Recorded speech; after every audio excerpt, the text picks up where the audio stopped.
اعوذ باللہ السمیع العلیم من الشیطان الرجیم بسم اللہ الرحمن الرحیم ان تنصروا اللہ ینصرکم ویثبت اقدامکم۔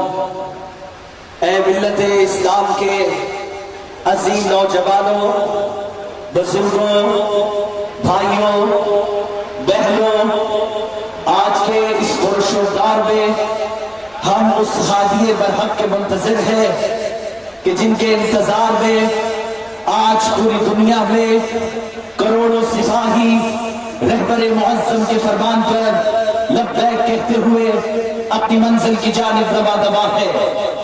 امام علی علیہ السلام کا فرمان ہے، ظلم پر خاموش رہنا یہ ظالم کی مدد کے برابر ہے۔ اس قول کو عمل بنا کر مجلس وحدت مسلمین نے علم عباس کو بلند کیا، حق اور حقیقت کو آشکارا کیا، ظالم اور مظلوم کے فرق کو ظاہر کیا، خاموش رہنے والوں کو بے نقاب کیا، حقیقت کو میدان میں اترنے کا موقع دیا۔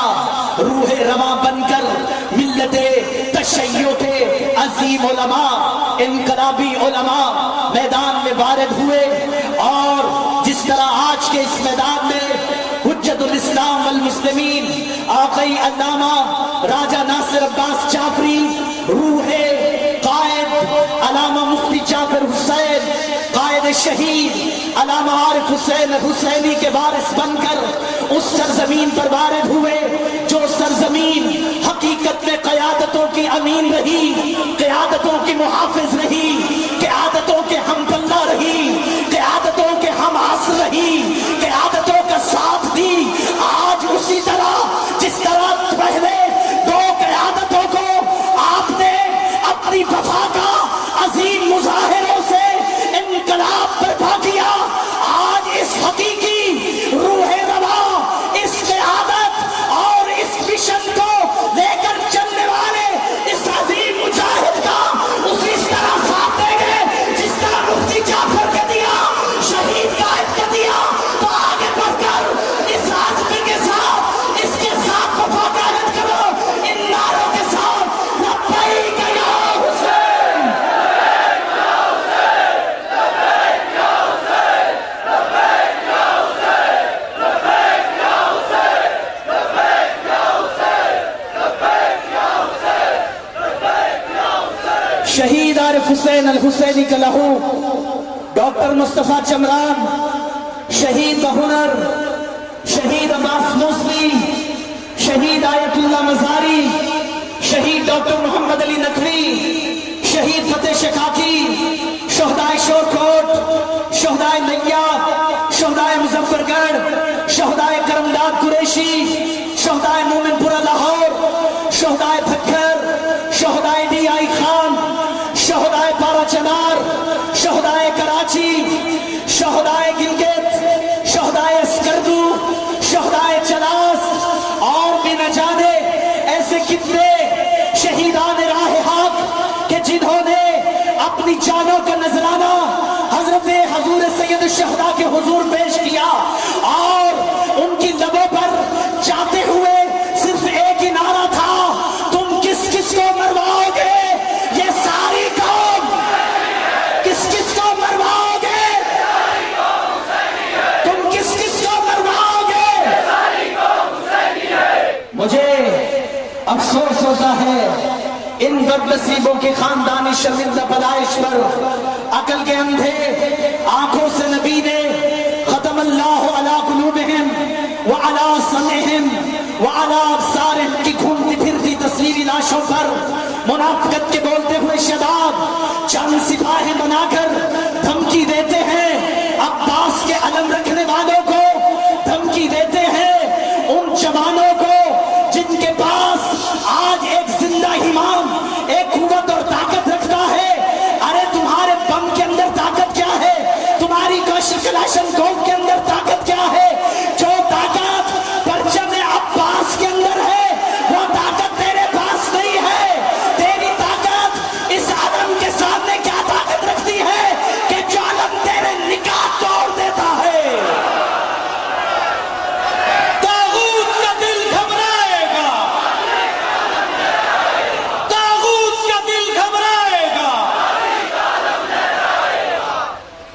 علم کا مقابلہ کرو گے؟ تم نے کتنے لوگوں کو ذبح کیا، تم نے کتنے لوگوں کو کاٹا، تم نے کتنے لوگوں کو بے آسرا کیا، تم نے دھماکے کیے ان جگہوں پر کیے جہاں پر پرچم عباس سجا ہوا ہوتا تھا۔ دنیا نے دیکھا، ہم نے کہا ٹھیک ہے ہمارے تو شہید ہوئے، ہمارے جوان تو مارے گئے، لیکن دنیا پر یہ واضح ہو گیا کہ یہ وہ قوم ہے کہ یہ شہید تو ہو سکتی ہے لیکن پرچم عباس کو سرنگو ہونا نہیں دیکھ سکتی۔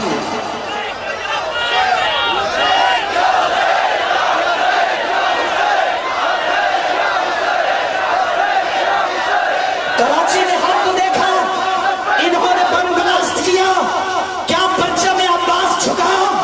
کیا ہاتھوں سے پرچم گرا؟ خانپور میں انہوں نے بم بلاسٹ کیا، کیا پرچم عباس جھکا؟ کیا پرچم عباس جھکا؟ کیا پرچم عباس نیچے ہوا؟ نہیں۔ آؤ دنیا والے دیکھو، ہمارے پاس طاقت ہے پرچم عباس کی، اور اس کے عزم اور استقلال کے ساتھ یہ قافلہ میدان میں آیا ہے، اور اس وقت تک اپنے گھروں میں نہیں جائیں گے جب تک اس ملک پر نظام ولایت علی ابن ابی طالب نافذ نہیں کر دیں گے۔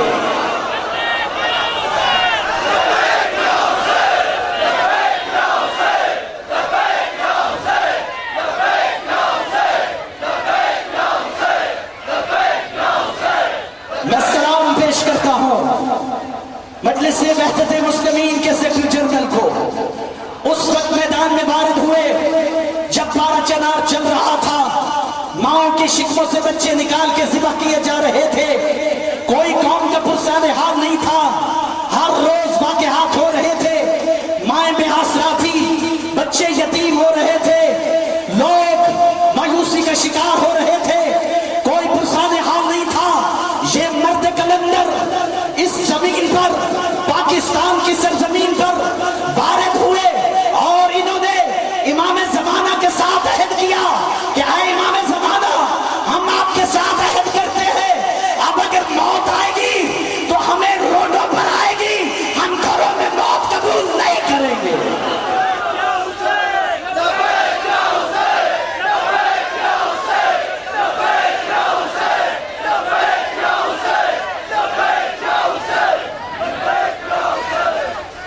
پوری قوم بے حسی کا شکار تھی، آئے ہر روز ہمیں لاشیں دیے جا رہے تھے، پورے پاکستان کے اندر بربریت و ظلم کی انتہا تھی، کوئی پوچھنے والا نہیں تھا۔ کون تھے یہ لوگ؟ کون تھے جو قتل کر رہے تھے؟ پاکستان کا کوئی ادارہ محفوظ نہیں تھا، پولیس محفوظ نہیں، فوج محفوظ نہیں، مساجد محفوظ نہیں، مقدس کتابیں محفوظ نہیں، دربار محفوظ نہیں، علماء محفوظ نہیں، ذاکرین محفوظ نہیں، عزادار محفوظ نہیں، نوحہ خان محفوظ نہیں، ہمارے ڈاکٹر محفوظ نہیں، ہمارے وکلاء محفوظ نہیں۔ اس حالت میں یہ کون لوگ ہیں جو قتل کر رہے ہیں؟ یہ کون ہیں جو بربریت ڈھا رہے ہیں؟ میں آپ کو بتاؤں یہ کون لوگ، ان کا بھی تعارف کرواؤں کہ یہ کون لوگ؟ آپ سننا چاہیں گے کہ یہ کون لوگ؟ یہ جو ظلم کر رہے تھے پاکستان کی زمین پر، آخر ہیں کون یہ لوگ؟ آئیے سنیے۔ 61 ہجری میں واقع کربلا ہوتا ہے، 62 ہجری میں آل محمد کی مدینہ واپسی تک واقع کربلا ختم ہوتا ہے، 63 ہجری میں یزید کی فوج مدینے کے اندر گھس جاتی ہے، بول و براز، نجاستے، پیشاب مسجد نبوی کے اندر کیا جاتا ہے، مکہ کا رخ کر دیا جاتا ہے، اس وقت کی منجنیق توپیں گاڑ کر مکہ کو آگ لگا دی جاتی ہے۔ پھر کیا ہوا کہ دین اس قدر مکہ اور مدینہ کی گلیوں میں زنا کیا کہ 3000 زنازادے مکہ اور مدینہ کی گلیوں میں پیدا ہوئے۔ تاریخ نے یہ لکھا کہ وہ پیدا ہوئے، لیکن یہ نہیں لکھا کہ وہ کہاں گئے۔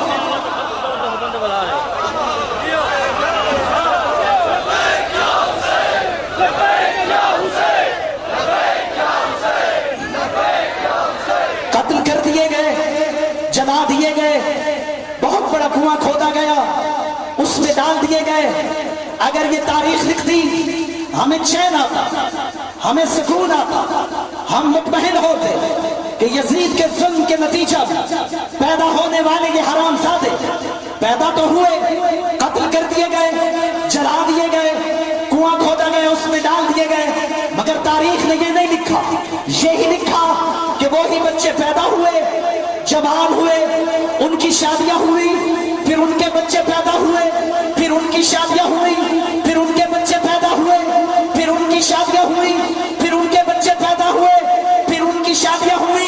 64 ہجری سے چلے آج 1433 ہجری میں وہی بچے جوان ہوتے، پلتے، ڈالر کھاتے، گھومتے، ناچتے، آج شیعوں کو قتل بھی کر رہے ہیں، شیعوں کو کافر بھی کہہ رہے ہیں۔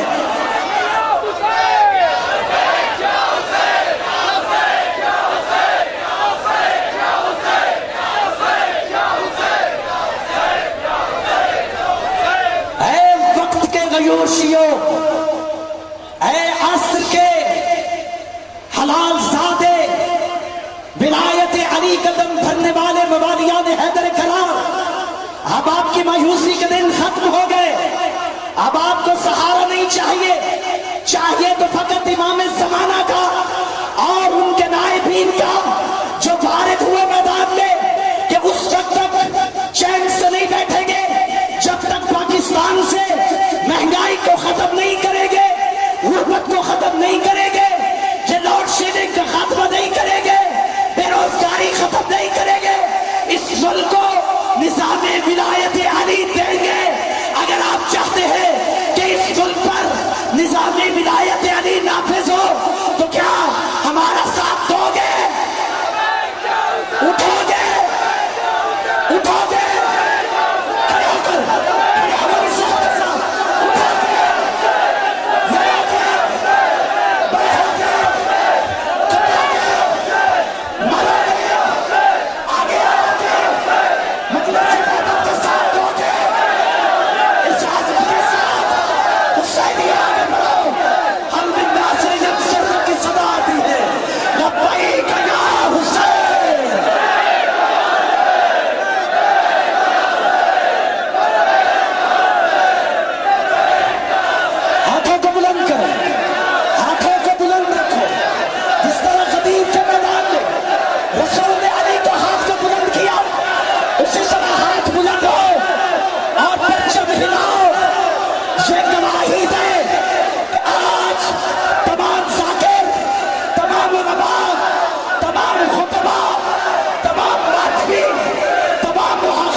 جہاں سے مفتی جعفر حسین نے تحریک کا آغاز کیا تھا، قائد شہید نے اپنی روح و روحانیت کا آغاز کیا تھا اس وفا کے ساتھ کہ راجہ ناصر قدم بڑھاؤ، ہم تمہارے ساتھ ہیں۔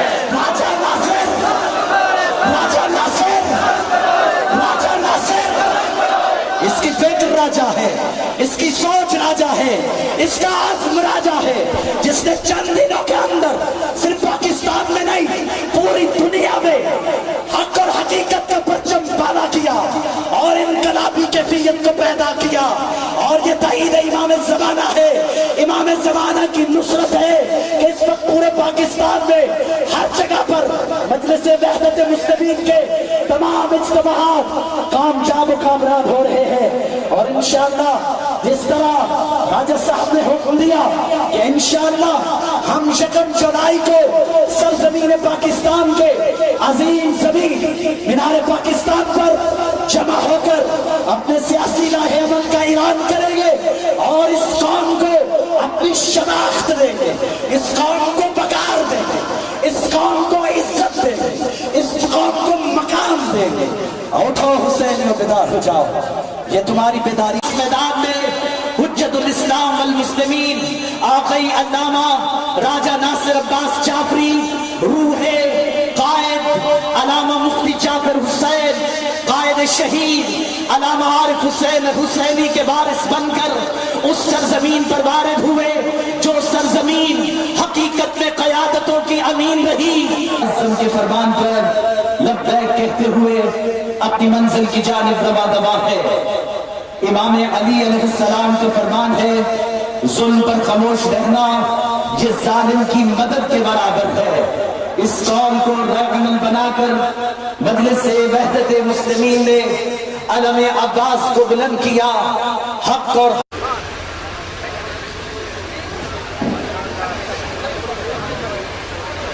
اعوذ باللہ السمیع العلیم من الشیطان الرجیم بسم اللہ الرحمن الرحیم ان تنصروا اللہ ینصرکم ویثبت اقدامکم۔ اے ملت اسلام کے عظیم نوجوانوں، بزرگوں، بھائیوں، بہنوں، آج کے اس پرشور میں ہم اس ہادی برحق کے منتظر ہیں کہ جن کے انتظار میں آج پوری دنیا میں کروڑوں سپاہی رہبر محقیقت کو آشکارا کیا، ظالم اور مظلوم کے فرق کو ظاہر کیا، خاموش رہنے والوں کو بے نقاب کیا، حقیقت کو میدان میں اترنے کا موقع دیا۔ روح رواں بن کر ملت تشیع کے عظیم علماء، انقلابی علماء میدان میں وارد ہوئے